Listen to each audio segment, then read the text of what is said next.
A little girl stands at her father's funeral, but instead of crying quietly like everyone else, she suddenly screams, "That's not my dad. He's still alive." The crowd freezes. The priest stops speaking, and when the police finally open the coffin, what they find inside shocks the entire world. This isn't just a story about death. It's a story about truth, courage, and a daughter's love that refused to stay silent.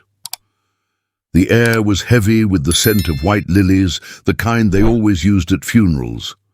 Rows of uniformed officers stood shoulder to shoulder in rigid silence under the grey sky. The American flag lay neatly folded across the white casket, a symbol of sacrifice and service. A bugler stood ready, his instrument gleaming faintly in the filtered sunlight.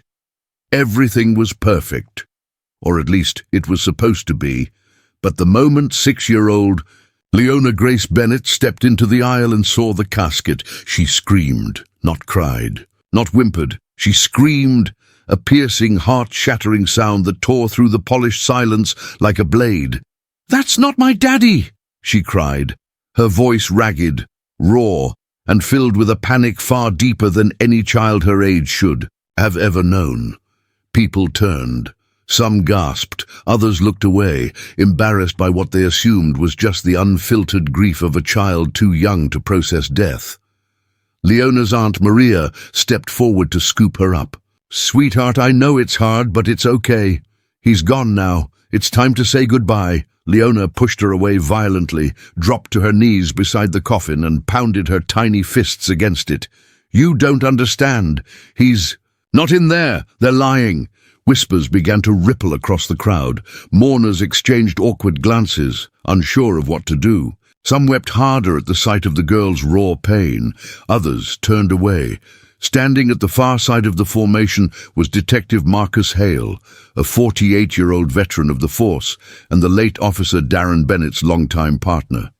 He had seen grief in many forms over his 20-year career, but never like this. Leona wasn't just mourning, she was fighting, screaming, refusing. And then came the words that froze Marcus where he stood. "He told me they would try to do this. He told me not to trust them if they buried him without letting me see his face." The priest paused mid-prayer. The bugler lowered his trumpet. Even the wind seemed to stop. Marcus slowly stepped forward. The rest of the officers parted silently. He knelt beside Leona, his voice soft but steady. "What do you mean, sweetheart? Who told you that?" Leona's chest heaved with sobs. "My daddy. He told me 2 weeks ago. He said if something happened and they didn't let me see him, it meant something was wrong. He said there were bad people pretending to be good, people who wear the same uniform." Marcus felt his stomach twist. 2 weeks ago, Darren had started acting strangely. He'd skipped meetings, ignored calls, said he was onto something big, but wouldn't talk about it. Marcus thought he was just burned out. Darren had seen a lot in his 12 years. But this was different. He turned toward the funeral director. "Open the casket." The man flinched. "Detective, we can't." I said, "Open it."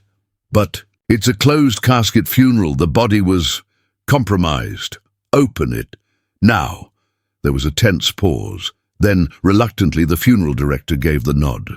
2 assistants came forward, removed the folded flag, and slowly unlatched the locks. The metallic click of each latch echoed like a drumbeat in the stunned silence. When the lid opened, gasps rippled through the crowd. It was a man in a police uniform. The same build, the same dark hair, even a slight resemblance in the face, but it wasn't Darren Bennett. There was no faint scar above the man's right eyebrow, a mark Darren got playing baseball in high school. The hands were too soft, the nails too clean. Most telling of all, his wedding ring, Darren never took it off, was missing, and his badge number was wrong. It wasn't even Darren's. "Who the hell is that?" someone whispered. Leona stood up slowly. Her sobs quieted. Her face was pale but calm, as if her heart had already known the truth long before her mind had caught up. "I told you," she said softly. "That's not my daddy." Marcus felt a cold sweat creep down his back. His mind spun in overdrive. The explosion that supposedly killed Darren was never fully investigated. Too much pressure from higher-ups to close it quickly. It was called a tragic accident during a weapons seizure gone wrong. No witnesses, no body ID, just a burnt uniform and a story. Leona looked up at him. He said if anything ever happened, and people tried to hide the truth, I had to speak up. Even if no one believed me. Marcus nodded, then stood and turned to the priest, the chief, and the officers in the front row. This funeral is over. We're opening an internal investigation starting now. The news spread like wildfire. Within hours, local media caught wind. Headlines ran, "Officer's daughter disputes identity in closed casket funeral. Investigation launched." The department issued a formal statement about a misidentification error, but the damage was done. That night, Marcus sat with Leona and her aunt at the precinct, reviewing everything they knew. He played a voicemail from Darren, time-stamped 2 days before the explosion, something Marcus hadn't thought much of before. It was short. "If anything happens to me, don't trust the official story. It's not the gangs. It's someone inside." "Inside," Marcus whispered. Leona pointed to the phone. "There's more. Daddy used to keep a second phone, one only I knew about. He said it would help us if he ever got taken." They found it hidden inside a false bottom in Leona's toy box. One of the last things Darren had touched before vanishing. On it were dozens of encrypted messages, voice memos and documents, notes Darren had been collecting about suspected corruption in the department. He had been tracing illegal weapons shipments, files that vanished, cases that were closed too cleanly, and mentions of one name over and over again, Lieutenant Ronald Shaw, head of internal affairs. Marcus couldn't breathe. Shaw was the one who oversaw Darren's death investigation. He pushed for the closed casket funeral. He signed off on the body's release without autopsy. Everything pointed to him, but it wasn't just a betrayal of justice, it was personal. Shaw had mentored Darren since he was a rookie, and now it seemed he had orchestrated the cover-up of his death. Except Darren wasn't dead. Marcus knew it in his bones. Darren had always been meticulous. He wouldn't leave breadcrumbs unless he believed someone would find them. And he wouldn't tell Leona to speak up unless he believed she'd be the only one left to save him. Marcus looked at Leona, a child who refused to be silenced. "You didn't just stop a funeral today," he said softly. "You started a fight for the truth. Your dad would be proud." Leona stared at him, wide-eyed but unwavering. "He's not gone. I can feel it. He's still fighting." And as Marcus held her small hand in his, he whispered the words that would carry them through everything to come. "Then we'll fight too." The next morning, the Bennett household wasn't filled with the quiet mourning of a family in grief. It buzzed with the heavy breath of suspicion. Marcus Hale hadn't slept. Not a minute. He'd spent the night replaying every moment of the last month. Officer Darren Bennett's late-night texts, missed calls, the way he abruptly stopped joining shift briefings and started digging through old reports like a man on the edge. Marcus hadn't pressed. He thought Darren just needed space. Now he realized Darren had been running out of time and no one had noticed, except his 6-year-old daughter. Leona sat on the living room carpet, barefoot in pajama pants and a hoodie 3 sizes too big. Her eyes were red-rimmed, but she wasn't crying anymore. She stared at a wall filled with pinned maps and sticky notes Marcus had set up. In the middle, a photo of Darren smiled from behind a police badge. A makeshift war room, built overnight, by a man running out of allies. Across the room, Leona's Aunt Maria poured coffee with trembling hands. She wasn't sure whether to thank Marcus or beg him to let this go. The truth was a lot like fire. It could warm you, or it could burn your house to the ground. "I keep thinking maybe I should have listened better," Maria whispered, watching Leona. "She tried to tell me for days that something felt off. She said Darren was whispering. To her at bedtime about bad cops, about watching the blue coats more than the gang jackets. I thought he was just telling her bedtime stories, you know, to make her feel like a detective or something. Marcus looked up from his notes. He wasn't pretending, he was preparing her. Maria's eyes welled with tears. She's only 6. Marcus lowered his voice, and somehow she's seen through more lies than most adults ever do. He turned back to the map. There was a pattern forming, but it wasn't neat. Over the last 3 years, Darren had quietly logged inconsistencies in weapons seizures, evidence room reports and case closures, all pointing to a trail of vanished weapons. Same make, same serials. Confiscated, recorded, destroyed on paper. And yet they kept showing up at new crime scenes. It was almost impossible, unless someone high up was rerouting the weapons before they ever made it to the destruction units. Marcus had one name pinned to the top right corner of the board: Lieutenant Ronald Shaw. He was respected, decorated, and if the files were right, deadly. But suspicion wasn't proof. Marcus needed something tangible. That's when Leona quietly stood and walked to her father's backpack, still untouched since it was returned by the department. Daddy said if anyone ever tried to bury him too fast, she murmured, he left a secret. She pulled out a well-worn spiral notebook, pages wrinkled with age and ink bleeding through the seams. The front was childlike, drawn hearts and stick figures, but inside it was something else. Why does your dad hide things? In kid books, Marcus asked softly. Because bad people don't read kid stuff, she said simply. The notebook was a journal, not an official report, just notes, Darren's thoughts, suspicions, diagrams, and even a list of badge numbers he believed were compromised. A few were already retired or dead, but 5 were active. One of them, Lieutenant Ronald Shaw. At the back of the book, a note was scribbled across 2 pages in block letters. If I'm gone, find Willow Lake, cabin 4. Password is her. Birthday, everything's there. Willow Lake, Marcus repeated.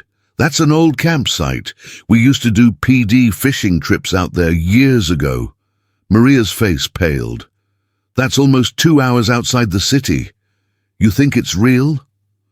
Marcus pocketed the notebook. I think it's more than real. I think it's the reason Darren's not in a grave right now. 2 hours later, Willow Lake. The gravel cracked beneath Marcus's tires as his SUV crept along the edge of Willow Lake. The area was deserted, off-season, locked up, and largely forgotten. Cabin 4 was covered in leaves, the windows fogged. The lock rusted. It looked harmless. He typed in Leona's birth date on the keypad. Click. Inside, the cabin smelled like dust and pine, old furniture, cold air. But in the corner, under a tarp, was a metal storage case, the kind issued by police for private safes. Marcus entered the same birth date. It swung open. Inside were 3 things: a USB drive, a burner phone, and an envelope. The envelope held photos. Lots of them. Surveillance shots. Litty Shaw meeting with known gang contacts, late-night exchanges in warehouses, even a shot of what looked like weapons crates being loaded onto a van, dated 2 days before Darren's death. Marcus inserted the USB into his laptop. It held hours of audio, Darren interviewing confidential sources, tracking money transfers, even a copy of an internal email that appeared to show falsified signatures on destruction orders. Darren had uncovered it all, but the most chilling file was a short video. The screen showed Darren speaking into his phone camera from the very same cabin. If you're seeing this, I didn't make it out. I was too close. Shaw's involved. So are at least 4 others. They're moving cartel weapons, laundering through fake seizures. I tried to go through proper channels. No one listened. But someone needs to finish what I started. And if Leona's the one watching, baby, I love you. I know you're the strongest girl in the world, and I promise I'll find you no matter what. I'll find you. Marcus's chest tightened. He copied everything. He didn't cry. He couldn't afford to. By the time he returned to town, he knew what had to happen. Midnight. Back at the precinct, Marcus didn't go home. He went straight to the department's internal review division. He bypassed Shaw, went straight to the state attorney, and handed over everything. By dawn, an unmarked task force was formed. Shaw's office was locked down. 3 other officers named in Darren's. Files were placed on immediate administrative leave. Word spread like wildfire, but no one had any idea how deep it would go. That same morning, Marcus sat with Leona again. "You were right," he said. "We found what your dad left behind." Her eyes lit up. "So, we can find him now?" Marcus hesitated. "We're getting closer, but we still don't know where he is." Leona reached into her backpack again. "He used to draw treasure maps for me," she said, pulling out a crumpled page. "But this one's different. It wasn't a treasure map.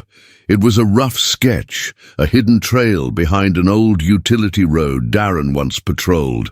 A red X marked a dead-end shack on the edge of a burned-out field." Leona looked at Marcus, dead serious. "He told me if I ever had to find him, to start where the sky burned." Marcus stared at the sketch. The place where Darren's cruiser exploded. The trail wasn't on any map. It was real, and suddenly Marcus understood. Darren hadn't just faked his death. He had tried to leave a trail, not for the world, but for his daughter, because, in a world filled with silence and corruption, she was the only voice he believed would never be ignored. The morning sun crept over the distant hills like a silent witness, casting long shadows across the forest floor. The trees swayed gently, but there was an unnatural stillness in the air, the kind that wraps around you when you're about to uncover something that cannot be unseen. Marcus Hale parked his SUV near the old utility trail on the outskirts of Fairmount County. Leona's map, childishly drawn with colored pencils and a heart-shaped X, sat on the passenger seat, but he didn't treat it like a child's doodle anymore. It was a roadmap from a daughter to a father, and every symbol on that page had proven far more reliable than the silence of official reports. He slipped his badge into his coat, though he wasn't sure what good it would do him out here. This was no longer police work. This was a rescue or a recovery. The last known sighting of Officer Darren Bennett was at this very site. Burned rubber on cracked asphalt, a twisted steel frame of a cruiser left to rot beneath a tarp of lies. The explosion had scorched the field and singed the tree trunks. Authorities closed the investigation within 24 hours, citing evidence beyond reasonable doubt. But now, standing in the heart of that ruin, Marcus saw only questions. The sketch Leona had given him showed a trail behind a collapsed storage shack, hidden by brush. Darren used to bring her out here to teach her survival games. She said they played spy camp, and she always won. Marcus crouched beside the debris and pushed aside the tangled overgrowth. There it was, faint but deliberate. Boot prints, hardened into the mud. The trail wasn't fresh, but it was real. He followed it. For nearly 20 minutes he hiked through dense forest, guided only by instinct and Leona's shaky drawing. Just as doubt crept in, he spotted it. A rusted trapdoor in the ground, covered with sticks and brush. A decoy tarp lay a few feet away, likely to mask heat signatures from drone surveillance. He knelt and gripped the old iron ring. With a grunt, he pulled. Hinge groan. Rust. Darkness. The air below smelled of damp earth and desperation. A ladder led into blackness. He descended. Underground. The tunnel wasn't long, maybe 40 feet, but it was narrow and hand-dug. At the end was a crawl space carved into a hill, barely tall enough to kneel in. A flickering battery lamp cast just enough light to see what remained. A sleeping mat, 2 empty water jugs, an old police laptop, battery long dead, scattered protein bar wrappers, and blood. Not a lot, but enough to scare him. Darren, Marcus whispered. Then a sound behind him. Scrape, movement. He spun. Torchlight blinded him. Step back, hands up. The voice was hoarse, trembling, and familiar. Marcus froze. Darren? The light lowered slightly. The figure's frame was gaunt, beard overgrown, eyes sunken but sharp. Marcus? Darren Bennett staggered forward, disbelief etched across his battered face. How did you— Marcus exhaled a ragged breath, stepping into the light. Your daughter.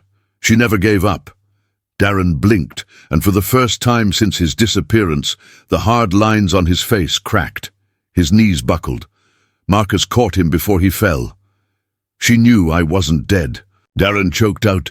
She stood at your coffin and told every cop in the room they were wrong. She screamed until someone listened.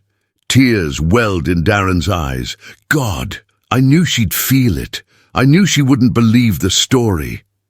She didn't just feel it, Marcus whispered. She fought for it. The hospital. 48. Hours later, the media blackout held for just under 2 days.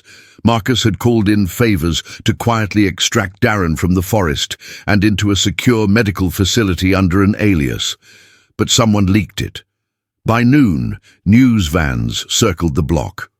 Miracle. Officer returns, headlines read.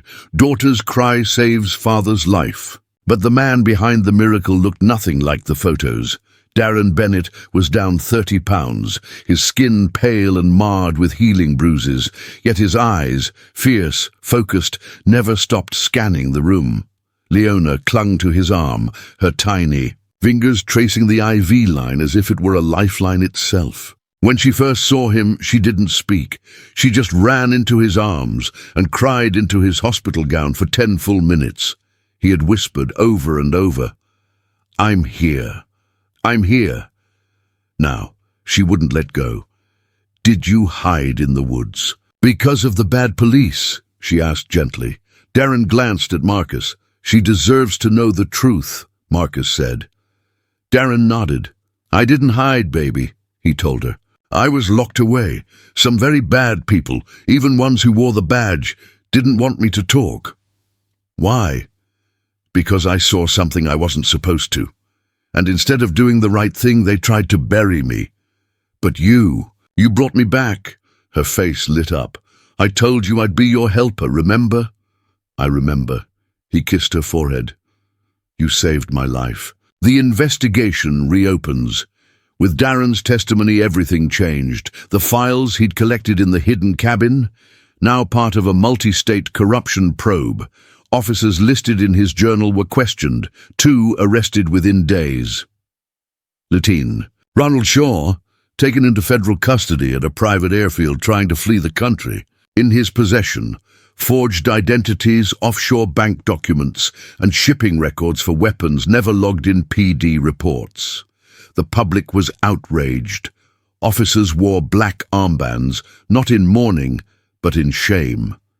Darren gave a closed-door deposition that stretched for 14 hours. His first-hand account of being drugged, kidnapped, and left for dead cracked the case wide open. And yet, he refused to be hailed a hero. "I didn't survive because I'm strong," he said at a press conference, flanked by Marcus and Leona. "I survived because my daughter never stopped believing I was alive." She saw what adults refused to see, that the story didn't make sense. She used her voice, and that saved me. The governor of the state awarded Leona a civilian citation for bravery, the youngest recipient in state history. But she didn't. "Seem phased. I just wanted my daddy back," she told the cameras. "He promised he'd come home, so I waited, and when they said he wouldn't, I said no." The truth grows. Roots Darren never returned to active duty. His name was cleared, but he refused reinstatement. Instead, he did something no one expected. He started teaching.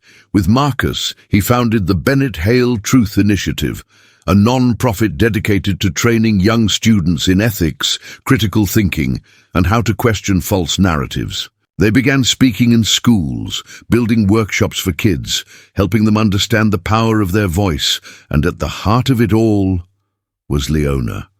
The girl who stood at a funeral and said, "That's not my daddy." The girl who believed when no one else would. 1 year later, under a massive oak tree in front of the Fairmount Police Department, a plaque was unveiled. It read, "In honor of Leona Bennett, whose voice brought truth to light." Courage isn't about age. It's about knowing when something's wrong and saying it out loud anyway. Darren stood beside her, hand on her shoulder. Cameras flashed, children clapped, officers bowed their heads.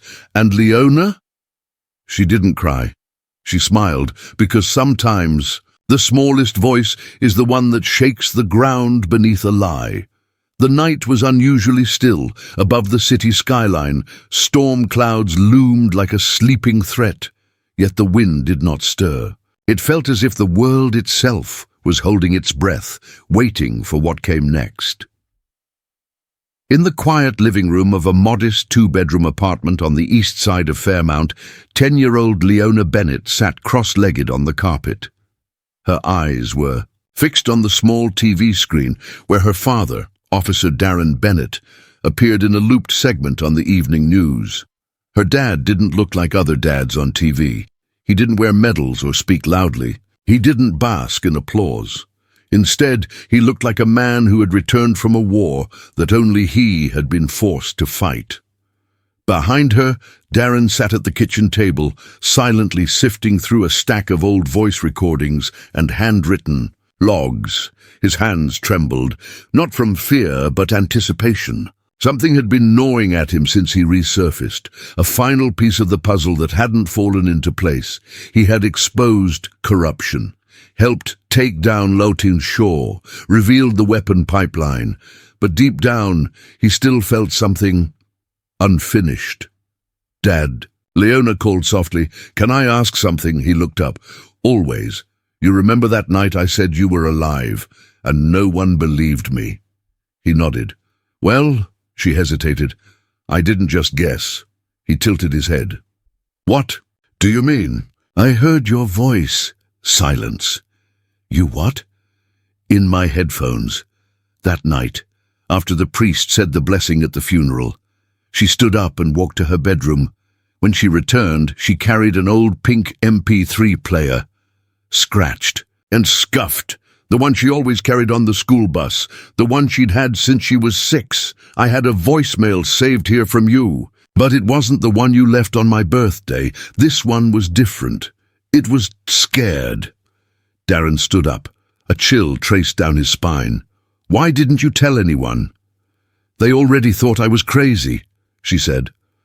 "So I thought I'd wait until I could prove you were real first. I didn't want them deleting it or saying it was fake." She handed it to him. He plugged it into his laptop. The file was labeled simply D1023. He clicked play. At first, there was static.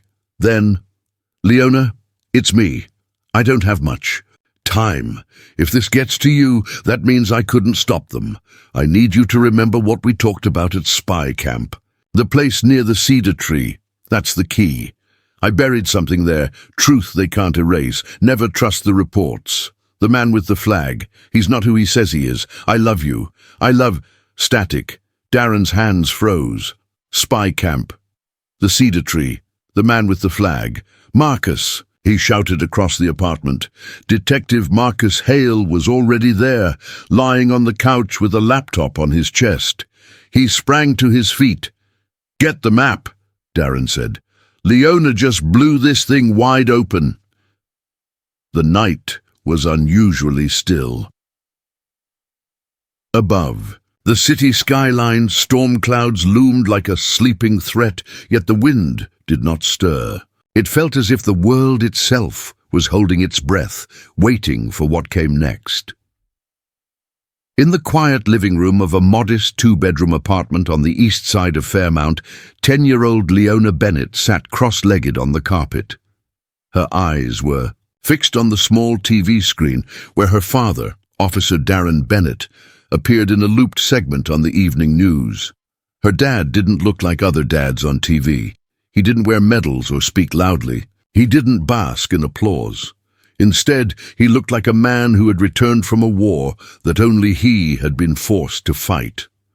Behind her, Darren sat at the kitchen table, silently sifting through a stack of old voice recordings and handwritten logs. His hands trembled, not from fear but anticipation. Something had been gnawing at him since he resurfaced, a final piece of the puzzle that hadn't fallen into place. He had exposed corruption, helped take down Lotin Shaw, revealed the weapon pipeline, but deep down he still felt something unfinished. "Dad," Leona called softly. "Can I ask something?" He looked up. "Always.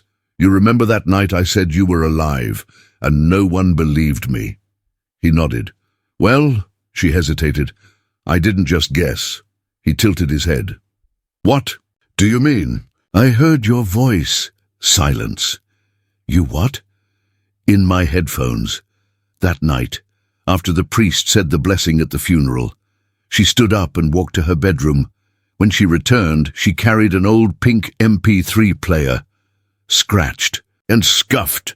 The one she always carried on the school bus. The one she'd had since she was 6. "I had a voicemail saved here from you, but it wasn't the one you left on my birthday. This one was different. It was scared." Darren stood up. A chill traced down his spine. "Why didn't you tell anyone?" "They already thought I was crazy," she said. "So I thought I'd wait until I could prove you were real first. I didn't want them deleting it or saying it was fake." She handed it to him. He plugged it into his laptop. The file was labeled simply D1023. He clicked play. At first, there was static. Then, "Leona, it's me. I don't have much time. If this gets to you, that means I couldn't stop them. I need you to remember what we talked about at spy camp. The place near the cedar tree. That's the key. I buried something there. Truth they can't erase. Never trust the reports. The man with the flag, he's not who he says he is. I love you. I love..." Static. Darren's hands froze. "Spy camp, the cedar tree, the man with the flag. Marcus," he shouted across the apartment. Detective Marcus Hale was already there, lying on the couch with a laptop on his chest. He sprang to his feet. "Get the map," Darren said. "Leona just blew this thing wide open."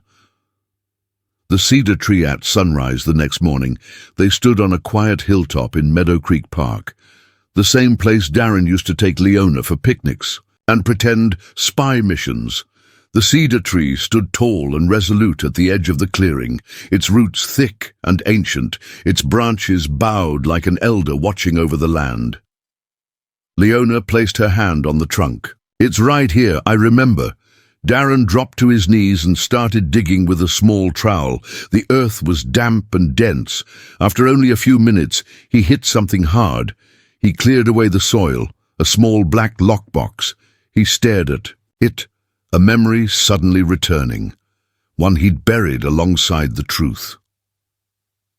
2 months before his abduction, Darren had begun collecting unredacted internal memos, hard drive copies, and confidential communication logs linking Lotin Shaw, Mark Dempsey, and 2 other high-ranking officers to illegal asset seizures and cartel arms dealings. The official reports were cleaned, but he saved the originals here, just in case. He opened the box.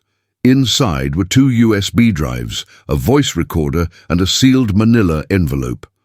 Marcus grabbed the drives and started scanning them with a portable decryptor. What they found was worse than either man had imagined. The scandal beneath the badge. The first drive contained footage from a body cam Darren was told had malfunctioned. The date was 3 months before his disappearance. In the video, a planned drug raid took place, Masim, but it was no raid. It was a staged hit, coordinated by officers in unmarked tactical gear. 2 witnesses were killed. Contraband was never logged. The second drive showed emails between Lotin Shaw and someone labeled only DA, a direct contact in the district attorney's office. "Ensure Bennett is removed before quarter's end. His persistence will jeopardize our shared interests." And In the envelope, a list of names, civilians, suspects and officers, all labeled as either assets or liabilities. Some of those liabilities had been found dead under mysterious circumstances. Others had vanished, and at the top of the list, D. Bennett, pending. Marcus's face went pale. This isn't just corruption. This is conspiracy. We're talking federal-level collusion.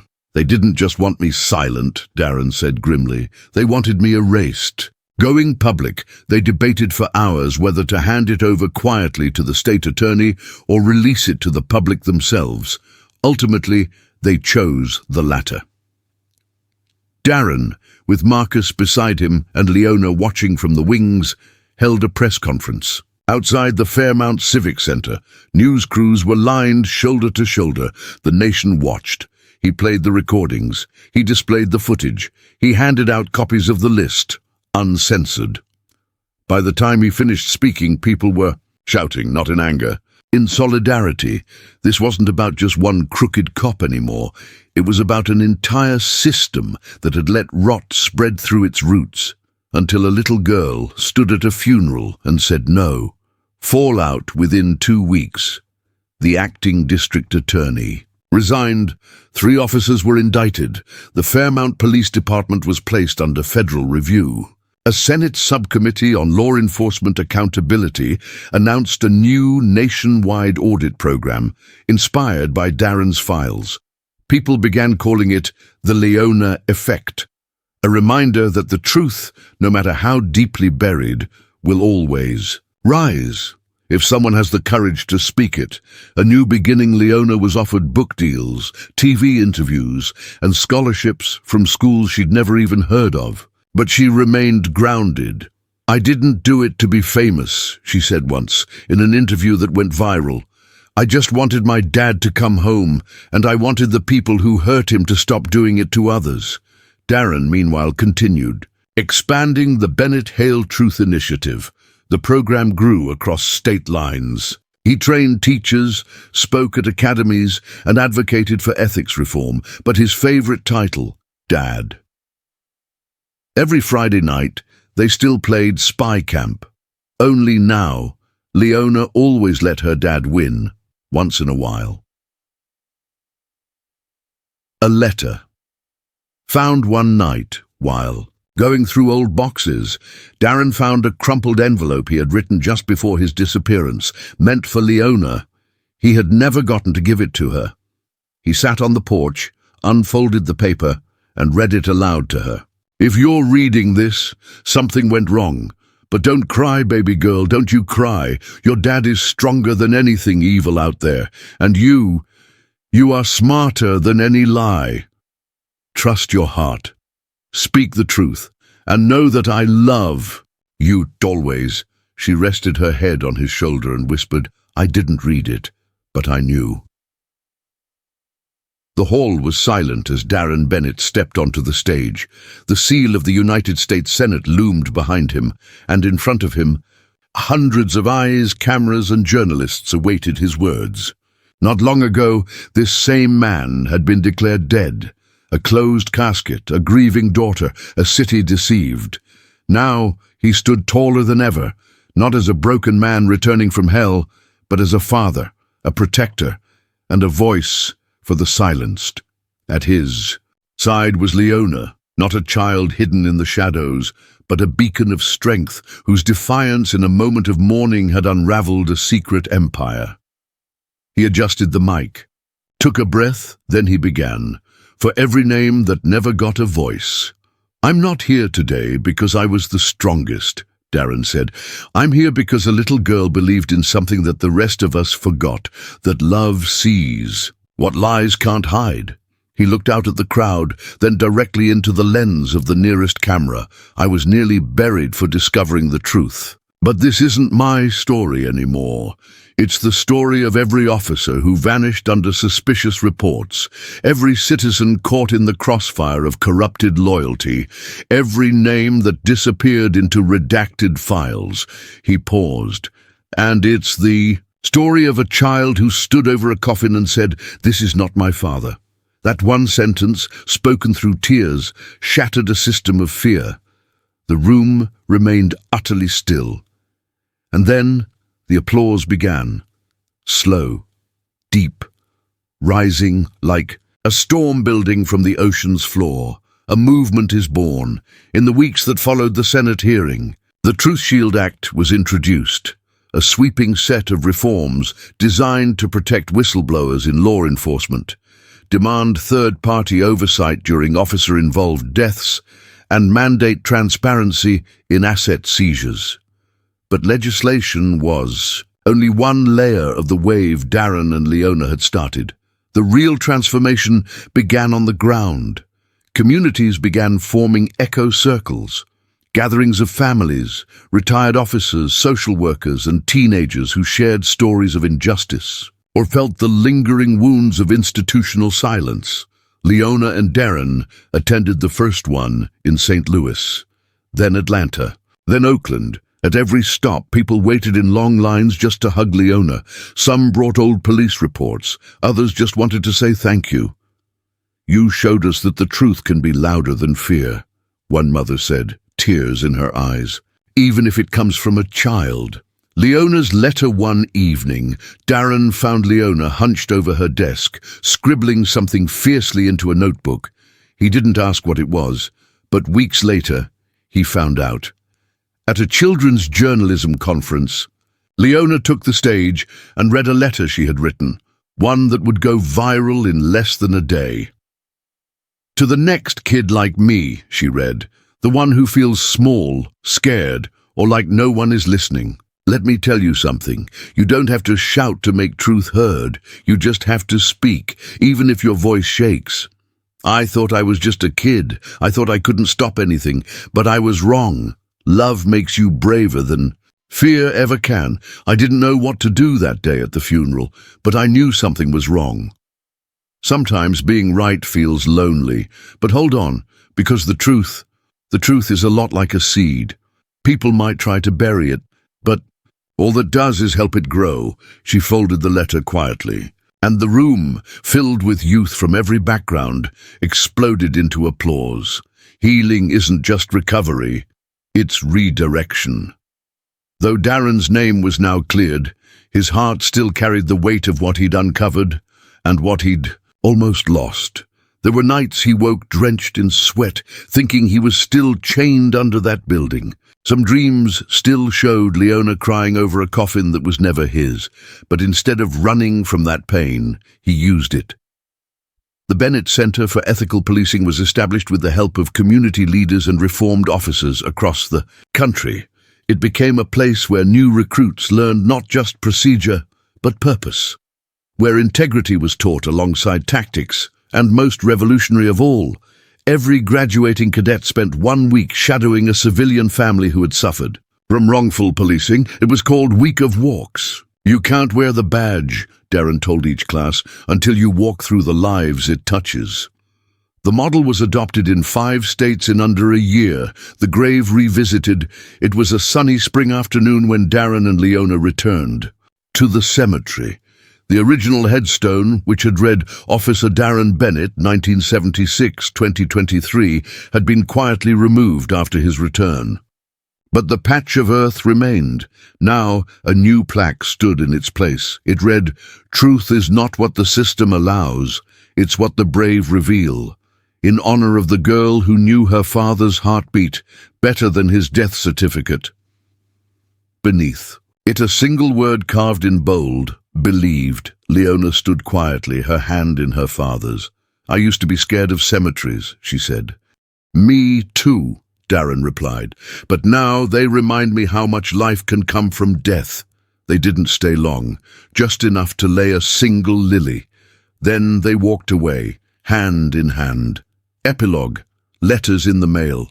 3 months later, something strange began happening. Letters, not emails, not texts, handwritten letters.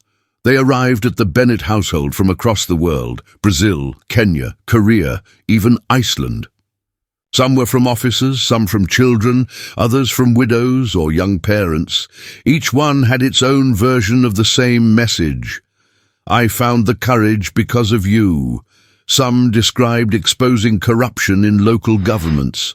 Others talked about coming forward after years of silence. One was from a young girl named Malia in Detroit. When my brother got arrested for something he didn't do, I almost gave up. But then I watched your story, and I realized I can fight. With truth. Darren kept every letter, and one day he and Leona built a wall in their study. They called it the Truth Wall. Every square inch was covered in stories from people they'd never met, but who had felt the ripple of one scream at a funeral. Final chapter. The girl who changed the game. It's been 5 years. Leona is now 15. She's in high school, leads her school's debate team, and volunteers at the local law library. She still plays spy camp sometimes, though these days it looks more like research investigations than tree climbing. Darren no longer wears the badge, but he wears something greater. He wears his daughter's faith in him like armor, like a second chance at breathing. At a national peace summit, when asked how she did it, how she saw the truth when no one else did, Leona smiled gently. I didn't see the truth, she said. I just refused to ignore what I felt. She paused, and sometimes the truth doesn't need a grown-up to uncover it. It just needs someone brave enough to ask the question.